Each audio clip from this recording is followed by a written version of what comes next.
Today we're here at Grace Cathedral with Steph McNally. She's in charge of children's programs, so she does everything from very, very small children to teenagers. She's working with a group who are getting confirmed very soon too. Steph, it's so good of you to talk to us today. We're so grateful for it. Can you tell us a little bit about just what you notice about how it's different for children who are growing up spiritually today versus children maybe in earlier generations? Like what's the landscape look like for young people today? Well, that's a really wonderful question. I think in a lot of ways there are really wonderful movements in spirituality for young children. I think today there's a wonderful sense of it's important to invite children into a conversation and encourage them to ask their own questions and to wonder.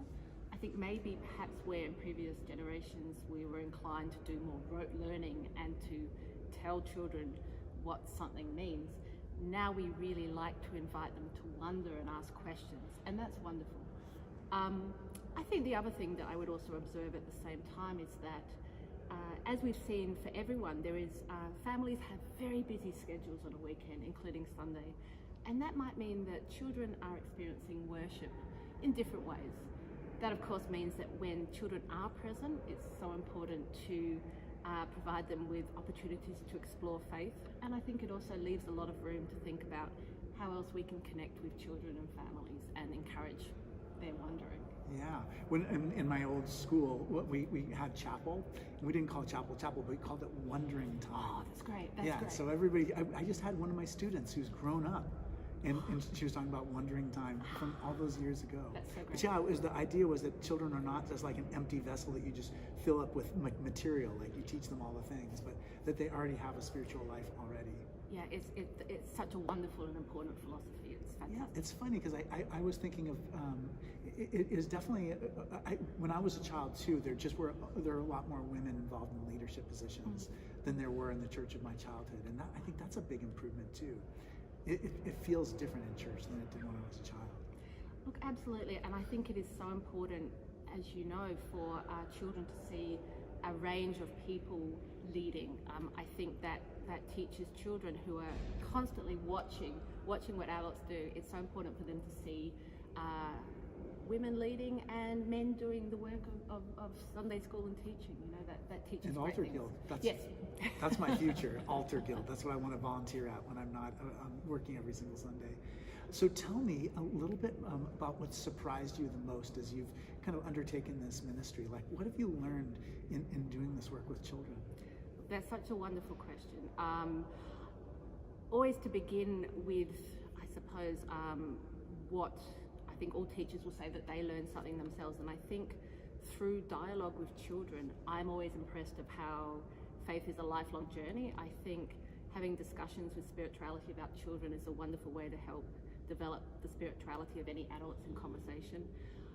Beyond that, I think what I am always refreshed by about having teaching children and working with children is that they are constantly open and curious and thoughtful about absolutely everything we discuss.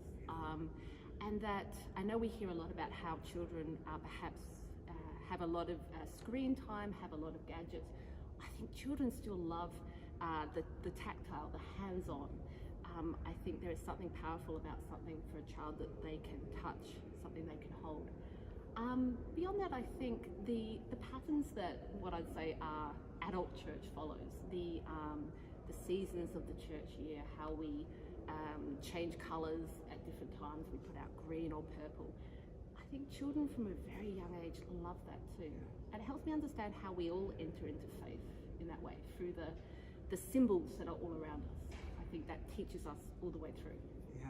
Can you talk a little bit about the difference between a child's faith and an adult's faith? Like, what happens as we mature and evolve? Our spiritual life has to change too, as our maturity changes. I mean, that's such a wonderful question, and I think so. I think there are strengths to each stage of the journey. I will always see in children the thing that teaches me and impresses upon me is children can be absolutely in a moment. When you are telling a story, a sacred story, children are absolutely able to enter into that story and believe in it in a way that we perhaps, as more mature adults, hold back on in the same way, when children are in nature, they are just able to enter into a kind of transcendent moment with what's going on around them. And I think that teaches me a lot.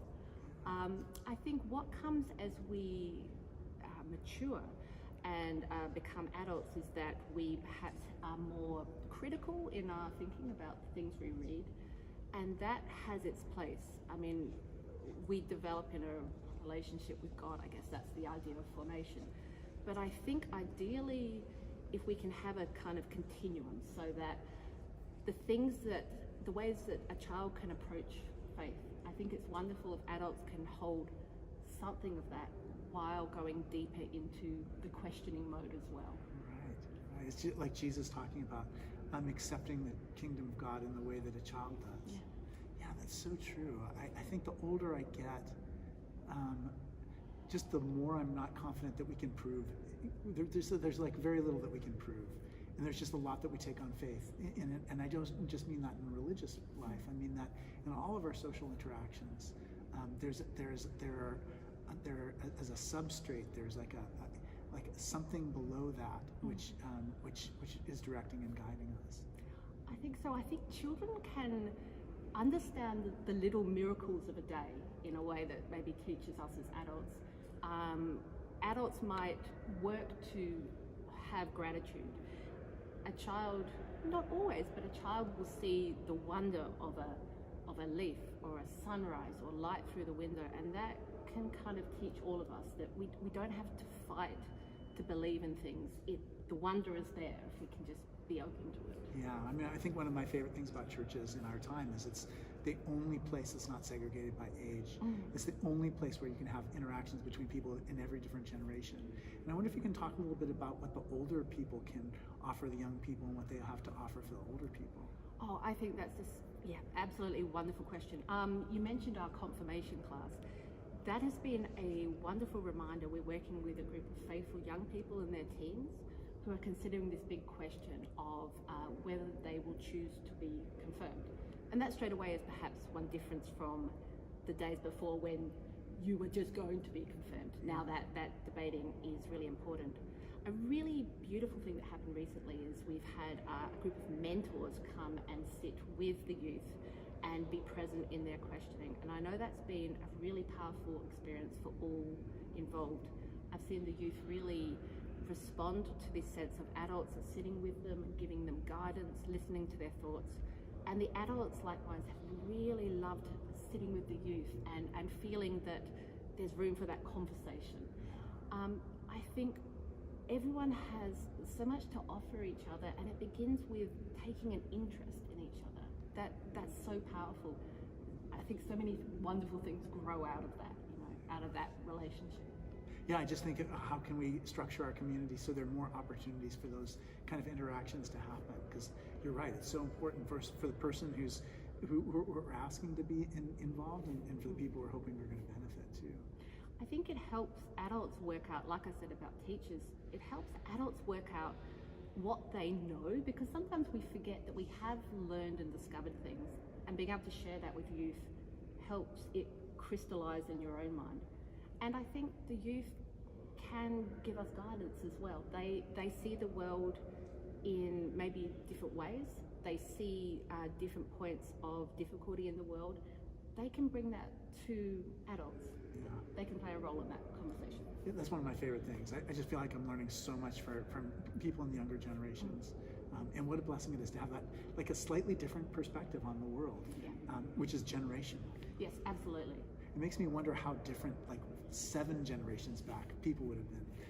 Absolutely. That's, I mean, the miracle of the Bible is that here we are reading these accounts and stories that are, 2,000 years old, and that they still speak to us. They still have a power for us. I think when we share a story of the Bible, and to hear a young child still with delight or wonder gasp or at a Jonah in the whale, to lean in, it gives me that almost that view back into time and to go, this is how the story was passed on originally, and the kernel of it has been passed on and passed on. It's just wonderful. Yeah, I love it. Well, we're so grateful. Thank you so much for taking the time to meet with us. Steph McNally, she works with the children programs. thank you very much for watching. My name is Malcolm Clemens Young. Thanks for watching More Good News.